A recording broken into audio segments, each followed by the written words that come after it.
So, what is indemnification? At its core, it's like a security deposit for the buyer. When you sell your business, you make a lot of promises about it. These are called your representations and warranties. You're saying, my taxes are all paid, my contracts are valid, there are no hidden lawsuits. Indemnification is simply the mechanism that says, if one of those promises turns out to be false after the deal closes, and the buyer suffers a loss because of it, you, the seller, will have to pay for that loss.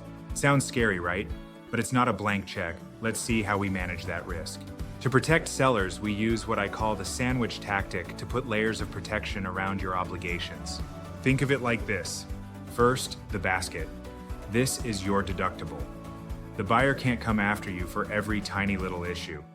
If their total losses due to your broken promises don't exceed a certain amount, say 0.5% of the purchase price, then you pay nothing.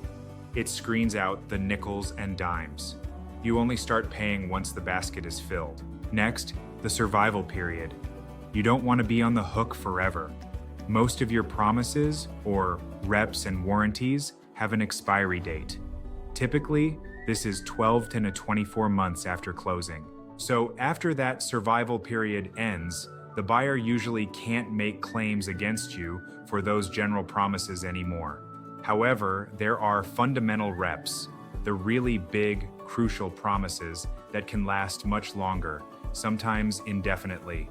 More on those in a minute. Finally, the cap. This is your ultimate safety net. The cap limits the maximum amount you'll ever have to pay for indemnification claims. Even if the buyer loses millions, if your cap is, for example, 10% of the purchase price, that's the absolute most you will have to pay out of your own pocket. It sets a clear ceiling on your total liability. Now for the conflict point, how does the buyer actually get paid if there's a valid claim? This is where negotiations can get heated. There are generally two main ways. A portion of your sale proceeds, maybe 10 to 15%, is held back in a neutral bank account for the duration of the survival period.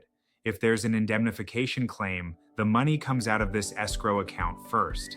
It's a buffer for both sides and gives the buyer an easy way to recover losses. Once the survival period ends, any money left in escrow is released to you. What if the claims exceed the escrow amount, or there isn't an escrow at all?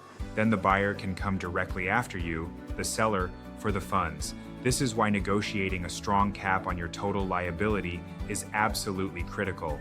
You want to make sure you know your maximum exposure. I mentioned fundamental reps earlier. These are the exceptions. These are promises so crucial to the deal that they often bypass the cap and/or have much longer survival periods, sometimes even indefinite. Common examples include organization and standing, that your company legally exists; authority and enforceability, that you actually have the right to sell the business; ownership of shares assets, that you genuinely own what you're selling; no brokers, finder's fees, that you haven't brought in other parties who are owed commissions; capitalization, that the company's ownership structure is exactly as you've stated; taxes.